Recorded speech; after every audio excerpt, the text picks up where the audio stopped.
المهاجرين والأنصار والذين اتبعوهم بإحسان رضي الله عنهم ورضوا عنه وأعد لهم جنات تجري تحتها الأنهار خالدين فيها أبدا ذلك الفوز العظيم. سورۃ التوبہ کی آیت نمبر 100 ہے. اللہ رب العزت ارشاد فرما رہے ہیں والسابقون الاولون من المہاجرین، پہلے لوگوں میں بھی سبقت لے جانے والے مہاجرین میں سے اور انصار میں سے، والذین اتبعوهم بإحسان، وہ لوگ جو کہ نیکی میں اخلاص کے ساتھ ان کی اتباع کرنے والے ہیں. رضی اللہ عنہ ورضوا عنہ، وہ اللہ سے راضی ہو گئے. رضی اللہ عنہ ورضوا عنہ، اللہ ان سے راضی ہو گیا. ورضوا عنہ، اور وہ اللہ سے راضی ہو گئے. وَأَعَدَّ لَهُمْ، اور ان کے لیے تیار کی ہیں جنات، جن ایسے باغات تجری تحتها الانہار، جن کے نیچے نہریں بہتی ہیں، خالدین فیہا ابدا، اس میں ہمیشہ رہیں گے. ذالک الفوز العظیم، اور وہ بہت بڑی کامیابی ہے.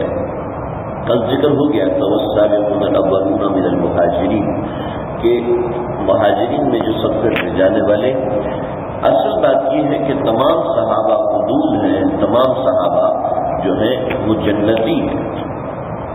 کئی ایک روایات سے یہ ثابت ہے، لیکن ان میں بھی ترتب درجات ہے کہ سیدنا ابوبکر صدیق رضی اللہ تعالیٰ عنہ یہ سب سے زیادہ افضل ہیں، پھر خلفائے اربعہ، پھر عشرہ مبشرہ، اور پھر دیگر تفصیل کا لفظ کر چکا ہوں. والانصار، اس کے بعد دوسرا طبقہ انصار کا ہے. اس کو آپ درجے کے لحاظ سے بھی سمجھ لیں اور حقیقت معنی کے اعتبار سے بھی سمجھ لیں. درجے کے اعتبار سے ایسے کہ انصار کا درجہ مہاجرین کے دوسرے نمبر پر ہے، اور معنی کا مطلب یہ ہے کہ قرآن مجید نے ان کو دوسرا درجہ دیا ہے، یعنی کہ قربانیوں کے لحاظ سے انصار کا دوسرا درجہ ہے، اور درجے کے اعتبار سے بھی انصار کا دوسرا درجہ ہے. لہذا قربانی دوسرے درجے کی ہے تو درجہ بھی دوسرے درجے کا ہوگا، قربانی تیسرے درجے کی ہے تو درجہ بھی اسی لحاظ سے ہوگا. بس انصار، ایسا ہوا کہ 11 نبوی میں نبی کریم صلی اللہ علیہ وسلم، 11 نبوی کا مطلب ہے نبوت کے 11ویں برس سے، آپ صلی اللہ علیہ وسلم جب طائف والوں سے اور مکہ والوں سے بالکل ہی مایوس ہو گئے تو آپ صلی اللہ علیہ وسلم اوقاز اور مجنا، یہ جو میلے لگا کرتے تھے، ان میلوں کے اندر جا کے بھی دعوت دیتے تھے. اور یہ میلے اصل میں حج کی ابتدا میں لگتے تھے کہ لوگ حج کرنے کے لیے آتے تھے تو پھر وہاں پر اوقاز اور مجنا کے میلے لگا کرتے تھے. ان میلوں میں لوگ تجارت وغیرہ کیا کرتے تھے اور پھر حج کر کے چلے جاتے تھے. آج کل تو حج کے اندر ایک بڑی چیز کہ وہاں پر مدینہ منورہ جاتے ہیں، لیکن اس زمانے میں صرف حج یہ تھا کہ مزدلفہ اور عرفات میں، اور مزدلفہ عرفات اور منی میں قیام کیا جاتا تھا. اس زمانے کا حج یہ ہوتا تھا، لیکن قریش مکہ عرفات نہیں جایا کرتے تھے، وہ کہتے تھے کہ ہم حدود حرم سے باہر نہیں نکلیں گے. خیر، تو انصار بھی وہیں پر آئے. نبی کریم صلی اللہ علیہ وسلم مختلف لوگوں کو دعوت دیتے تھے، اسلام کی دعوت دیتے. تو اسد بن زرارہ اور ان کے ساتھ کچھ 6 ساتھی ایک جگہ پر بیٹھے ہوئے تھے. تو آپ صلی اللہ علیہ وسلم کے پاس تشریف لائے اور بتایا کہ میں اللہ کا نبی ہوں، اور اپنے بارے میں جو تفصیل ہے وہ بتائی. تو اسد بن زرارہ رضی اللہ تعالیٰ عنہ، انہوں نے دوسرے لوگوں کو دیکھا اور کہا کہ یہ تو وہی نبی ہیں جن کے بارے میں یہود جو ہے وہ دعوت دیا کرتے تھے. اور پھر چند ایک آپ کے علامات دیکھی، یعرفونہ کما یعرفون ابناءہم، یہود آپ صلی اللہ علیہ وسلم کو ایسے پہچانتے تھے جیسے اپنے بچوں کو پہچانتے ہیں. جیسے مثال کے طور پر ان کی کتابوں میں لکھا تھا یہ شلوار کو، تہمت کو ٹخنوں سے اوپر باندھے گا، ایک بالکل ظاہری نشانی. یہ وضو کرنے والا ہوگا، یہ صدقہ قبول، یہ صدقہ نہیں کھائے گا اور ہدیہ کھا لے گا. اتنی واضح نشانیاں بین کتفیہ نبوہ، آپ کے کندھوں کے درمیان مہر نبوت ہوگی. آپ کے کندھوں میں فاصلہ عام لوگوں سے کچھ زیادہ ہوگا. اتنی واضح نشانیاں، ناک ایسی ہوگی، آپ کی بھویں ایسی ہوگی، آپ کی آنکھیں ایسی ہوں گی، آپ کے پاؤں کے تلوے ایسے ہوں گے، آپ کے جسم کا رنگ مبارک ایسا ہوگا، آپ کا گریبان اتنا کھلا ہوا ہوگا، آپ کے ہاتھ میں عصا ہوگا اور آپ کی ریش مبارک ایسی ہوگی۔ اتنی واضح واضح نشانیاں لکھی ہوئی تھیں، اور یہ تو میں نے چند ایک بتائی ہیں، بالکل اچانک سے ذہن میں آیا اس لیے چند ایک بتائی۔ بے شمار نشانیاں آپ صلی اللہ علیہ وسلم کی لکھی ایسی لکھی ہوئی تھیں کہ دو یہودیوں نے آپ صلی اللہ علیہ وسلم کو دیکھا اور پکڑ لیا اور پکڑ کے شہید کرنے لگے۔ بچے تھے 6-7 برس کے، 4 برس کے بچے تھے یا 3 برس کے۔ تو حضرت حلیمہ سعدیہ رضی اللہ عنہ یہ آئی اور کہا کہ یہ کون ہے؟ کہا یہ میرا بیٹا ہے۔ کہا اس کا والد کون ہے؟ کہا اس کا والد یہ سامنے ہے۔ تو انہوں نے تو ضریبت رضائی بیٹا ہے، تو رضائی بیٹے انہوں نے محاورتاً کہتے کہ اچھا تمہارا بیٹا ہے اور یہ اس کے والد یہ ہیں۔ اگر اس کا والد زندہ نہ ہوتا، یعنی اگر اس کے والد اس کی پیدائش سے پہلے ہی مر چکے ہوتے تو ہم اس بچے کو قتل کر دیتے، کہ اس بچے میں ساری نشانیاں پوری ہیں جو وقت کے نبی کی ہیں، آنے والے وقت کی نبی کی ہیں۔ حالانکہ حلیمہ سعدی نے تو ایسی کہا اس کے والد وہ ہیں، ضریبت رضائی بیٹا تو وہ رضائی والد ہوا، حقیقی والد کا انتقال ہو چکا تھا۔ یعنی اتنی واضح نشانیاں تھیں، اتنی واضح۔ تو انصار نے جب اسد بن زرارہ نے دیکھا تھا یہ یقیناً یہ وہی نبی ہے، یہ وہی نبی ہے کہ جن کا ہم کو انتظار تھا۔ توبہ نامی بادشاہ نے آپ صلی اللہ علیہ وسلم کے استقبال میں ایسا ہوا کہ اس نے مدینے پہ حملہ کیا، اس کا بیٹا یہاں مارا گیا تھا، اس نے مدینے والوں پہ حملہ کیا، اور مدینے والے کیا کرتے تھے کہ دن کو لڑائی کرتے اور رات میں ان کے لیے کھانا بھیجتے ہیں۔ جن کا بچہ مر گیا ہے، جن کا بچہ قتل ہو گیا، وہی اپنا دشمنوں کے لیے کھانا بنا کے بھیج رہے ہیں کہ کیا کریں، مہمان ہیں اور لڑنے آئے ہو، دن میں لڑتے ہیں اور رات میں آپ ہمارے مہمان ہیں، لہٰذا ہم آپ کو کھانا بھی کھلائیں گے اور آپ کے پانی پینے کا بھی خیال رکھیں گے، آپ کی صحت کا بھی خیال رکھیں گے۔ دن میں لڑائی کرتے، رات میں مدینے والے ہی ان کو کھانا کھلاتے۔ تو طبع بادشاہ سے یہودیوں نے کہا یہ تم کیا کرنے آئے ہو؟ یہ تم دیکھتے نہیں ان کے ایسے اخلاق ہیں اور ان لوگوں سے مقابلے کرتے ہو؟ اس نے کہا انہوں نے میرے بچے کو مارا ہے، لہذا میں ان کو تہس نہس کر دوں گا۔ تو یہودی کہنے لگے بادشاہ سلامت، آپ اتنا کیوں پریشان ہو رہے ہیں؟ اس شہر کو آپ کبھی ختم نہیں کر سکتے۔ کہا وہ کیوں؟ اس لیے کہ وقت کے آنے والے نبی کی ہجرت کی جگہ یہی شہر ہے، لہذا آپ اس شہر کو کبھی ختم نہیں کر سکتے۔ چنانچہ اس بادشاہ نے 400 مکانات اس شہر میں بنائے، اس مدینے میں 400 مکانات بنائے اور ایک مکان 2 منزلہ بنایا، اور اس کے اندر اپنے ایک خط لکھ کر چھوڑ دیا کہ یہ جب وقت کا نبی آئے گا، محمد مصطفیٰ صلی اللہ علیہ وسلم آئیں گے تو یہ خط ان کو میری طرف سے پیش کیا جائے۔ چنانچہ جب آپ ہجرت کر کے تشریف لائے تو آپ کی اونٹنی خود ہی اس مکان کے سامنے بیٹھی جو حضرت ابو ایوب انصاری رضی اللہ تعالیٰ عنہ کا تھا۔ تو اتنی واضح نشانیاں حضرت سعد بن اسد بن زرارہ نے دیکھی، فوراً آپ کے ہاتھ میں کلمہ پڑا، یا رسول اللہ اس سال ہم کو اجازت دیجیے، ہم سوچ کے اگلے برس آئیں گے۔ چنانچہ اگلے برس وہ 12 لوگوں کو لے کر آئے، 11 لوگوں کو لے کر آئے، ان 11 کے 11 نے اسلام قبول کیا، آپ کے ہاتھ پہ بیعت فرمائی۔ جمرہ عقبہ سے جب نیچے اترتے ہیں، بڑے شیطان سے جب نیچے اترتے ہیں تو دائیں ہاتھ پہ وہ مسجد آج بھی قائم ہے جس جگہ پہ آپ صلی اللہ علیہ وسلم نے بیعت فرمائی تھی، اور کہا کہ یا رسول اللہ ہم کو کوئی ساتھی بھیج دیجیے جو ہم کو دعوت دے اور ہم کو سکھائے سمجھائے۔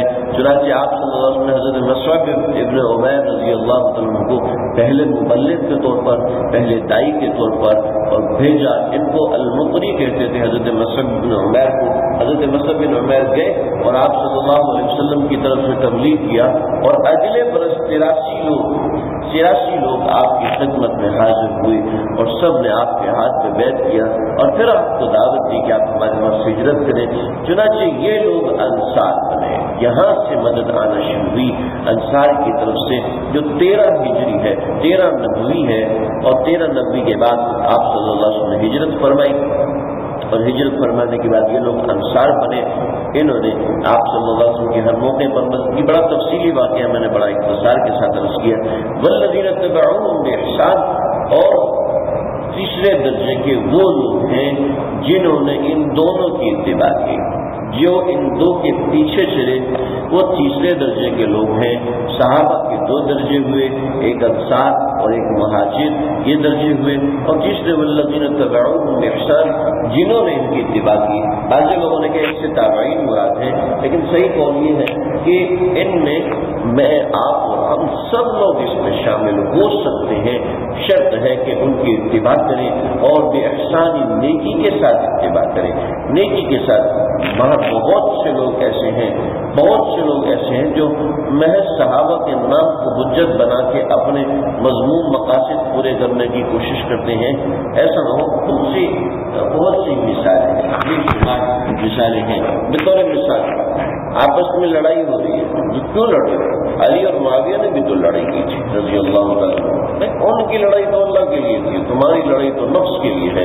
ان کی لڑائی تو اللہ کے لیے تھی. معاویہ نے فرمایا تھا رضی اللہ عنہ، اے رومی، حضرت معاویہ کو شاہ روم نے خط لکھا کہ اگر سنا ہے تمہاری حکومت سے تمہاری لڑائی ہو گئی ہے، اگر تم کہو تو میں 1,00,000 سپاہی لے کر علی کے مقابلے کے لیے تمہارے ساتھ آنے کو تیار ہوں.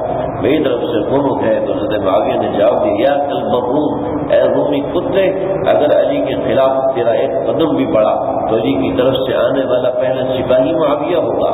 میں معاویہ تیرے خلاف لڑوں گا. ان کی لڑائی تو اللہ کے لیے تھی، ان کی لڑائی، ان کا اختلاف اللہ کے لیے تھا. ان کی لڑائی ہمارے اتنا مضمون مقاصد کے لیے نہیں تھی. حضرت معاویہ بادشاہ نے لہٰذا میں بھی ذرا سنیں. ہارون الرشید نے اپنے بیٹے سے مامون سے پوچھا کہ مامون، جب تو میری جگہ بادشاہ بن کے آئے گا تو کس کی اتباع کرے گا؟ تو کہنے لگا کہ میں عمر کی اتباع کروں گا. اب پاگل، میں عثمان کے پیچھے چلنے کی کوشش کر رہا ہوں، مجھ سے چلا نہیں جا رہا، تو عمر کے پیچھے کیسے چلے گا؟ تو ایسا ہے کہ صحابہ کرام کا معیار زندگی ہمارے لیے ایک معیار ہے. اس سے دیکھیں، میں اور آپ اگر مثال کے طور پر اللہ آپ کو سعادت نصیب فرمائے، اگر میں اور آپ نبی کریم صلی اللہ علیہ وسلم کی خواب میں زیارت کریں اور خواب کے اندر آپ ان کو حکم دیں کہ میاں نماز کے بعد یہ پڑھا کروں، تو میں آپ سے پوچھتا ہوں، آپ وہ وظیفہ چھوڑیں گے؟ تو نہیں. ہم خواب کے اندر نبی کا بتایا ہوا وظیفہ چھوڑنے کو تیار نہیں. میرا اور آپ کا ایک ضمیر کہتے ہیں، دل کہتے ہیں، کبھی نہیں چھوڑیں گے. مر جائیں گے وہ وظیفہ نہیں چھوڑیں گے. میں اور آپ خواب کے اندر بات سن کر اتباع کے لیے مرنے کٹنے کو تیار ہے. صحابہ کو جاگتے میں اتباع کرتے ہیں، تو ان کے ایمان کی گواہی تو اللہ کے دے رہے ہیں. تو لہذا ان کے ان معاملات کو اپنے مضمون مقاصد کے لیے استعمال نہیں کرنا. دوسرا یہ کہ رضی اللہ عنہ وارضاہ، اللہ ان سب سے راضی ہو گیا. اور آج کوئی کہے کہ یہ لوگ جہنمی ہیں، نعوذ باللہ من ذالک، سوائے چند کے یہ لوگ جہنمی ہیں، سوائے یہ لوگ غدار ہو گئے تھے، انہوں نے ایسا کیا تھا، انہوں نے ویسا کیا تھا. واضح مطلب ہے طبعی تقاضوں کی وجہ سے صحابہ کرام کچھ پیچھے ہٹے، تو اس کا مطلب یہ نہیں ہے کہ صحابہ کرام بے وفا ہو گئے تھے. آگے بھی ساری زندگی گزاری ہے. آپ صلی اللہ علیہ وسلم فرمایا، کون ہے جاسوسی کرنے جائے گا؟ کوئی بھی نہیں اٹھا کے. ہر ایک کو شدید سردی نے کھایا ہوا تھا، کوئی بھی نہیں اٹھ سکا. تو حضرت حذیفہ بن یمان کو آپ نے اٹھایا. ہم کو اس واقعے کو دیکھیں گے کہ اللہ کے نبی کہہ رہے تھے اور کوئی بھی نہیں اٹھا. بہت سی باتیں ہو سکتی ہیں، ہر کوئی دوسرے کا نہیں، شاید وہ اٹھ جائے، شاید وہ اٹھ جائے. یہاں بھی تو دیکھیں، آپ نے فرمایا کون ہے رات کو پہرا دے گا؟ یا رسول اللہ میں فلاں پہرا دوں گا. آپ نے فرمایا بیٹھ جاؤ. دوسرا کون پہرا دے گا؟ آپ نے کھڑا ہو گیا، میں فلاں کا بیٹا ہوں، میں پہرا دوں گا. آپ نے فرمایا کون پہرا دے گا؟ یا رسول اللہ میں فلاں کا وائف ہوں، میں پہرا دوں گا. آپ نے فرمایا تینوں آ جاؤ. تو تینوں اسی صحابی کا نام ہے. ایک دفعہ اپنا نام لیا، ایک دفعہ کہ میں فلاں کا بیٹا ہوں، اور ایک دفعہ نام لیا کہ میں فلاں کا باپ ہوں. تو تینوں دفعہ اپنا ہی نام. تو یہ بڑی طویل زندگی. رضی اللہ عنہ، اللہ ان سے راضی ہو گیا، وہ اللہ سے راضی ہو گئے. اور یہ ہے والذین تبعوہم بإحسان کہ اس کے اندر بہت سی باتیں ہیں، وہ انداز کروں گا. اعد لهم جنات تجری تحتها الانہار خالدین فیہا، ان کے لیے اللہ نے جنات تیار کی ہیں، باغات تیار کی ہیں جس کے نیچے نہریں بہتی ہیں. فیہا، اس میں یہ لوگ ہمیشہ ہمیشہ رہیں گے۔ دیکھیں اللہ نے قرآن میں جہاں بھی جنات کا ذکر کیا ہے وہاں پانی کا ذکر ضرور کیا ہے۔ آپ اگر دنیا کے بہترین اور خوبصورت ترین مقامات دیکھنا چاہتے ہیں تو وہاں آپ کو پانی کے آبشاریں ضرور ملیں گی، ایسے پانی کے نظارے ملیں گے، ایسے پانی کے نظارے ملیں گے کہ انسان بعض مرتبے اتنے سمجھدار، اتنے ذہین فطین، ایک ساتھ بہت زیادہ پڑے ہوئے، اتنے زیادہ پڑے ہوئے کہ وہ کبھی کچھ لمحات کے لیے بھی غائب نہیں، سوتے ہوئے جاگتے ہوئے ایسے ماشاءاللہ سہانا تو پتہ نہ لگے کہ جب میں نے دبئی میں ڈانسنگ واٹر دیکھا کہ پانی کے ذریعے سے بڑا خوبصورت نظارہ بنا ہے، میں تھوڑی دیر کے لیے دنیا سے غائب ہو گیا کہ اتنا حسین منظر تھا اور ایسا منظر تھا کہ میں سمجھ ہی نہیں سکا کہ وہ کیا ہے۔ میں 15-20 منٹ یا آدھے گھنٹے کے لیے دنیا سے غائب، پتہ ہی نہیں چلا کہ دنیا میں ہو کیا رہا ہے۔ پانی کی خوبصورتی ایسی خوبصورتی ہوتی ہے، اللہ نے جنات کے اندر پانی کا جہاں بھی ذکر کیا ہے تو جنات کا جہاں بھی ذکر کیا ہے وہاں پر نہروں کا ذکر ضرور کیا ہے، یہ اس کی خوبصورتی کو بتانے کی ذالک الفوز العظیم، وہ بہت بڑی کامیابی ہے۔ صرف جنت نہیں ہے، اس میں اور بھی بہت سی چیزیں ہیں، اللہ کا دیدار ہے، اللہ سے کلام ہے، نبی کریم صلی اللہ علیہ وسلم سے کلام ہے، آپ صلی اللہ علیہ وسلم سے باتیں کرنا ہے، آپ کے صحابہ سے باتیں کرنا ہے۔ اور یہ اللہ رب العزت اس لیے لگا ہے کہ دین کے 3 شعبے ہیں، 3 شعبے ہیں۔ پہلا شعبہ ہے عقائد، عقیدہ، دوسرا شعبہ ہے معاملات، اور تیسرا شعبہ ہے عقوبات۔ عقوبات کا مطلب وہ شرعی عقوبات نہیں بلکہ اللہ سے ملنے کا شوق ہونا، اللہ سے ملنے کا ڈر ہونا، اللہ کے نبی کے پیچھے چلنے کا شوق ہونا، اللہ کے نبی کی نافرمانی کرنے کا ڈر ہونا، پھر جنت کا شوق ہونا، جہنم کا خوف ہونا، یہ دین کا حصہ ہے۔ اور اس کے لیے اللہ والوں سے رجوع کیا جاتا ہے، علماء سے رجوع کیا جاتا ہے۔ اللہ سمجھنے کا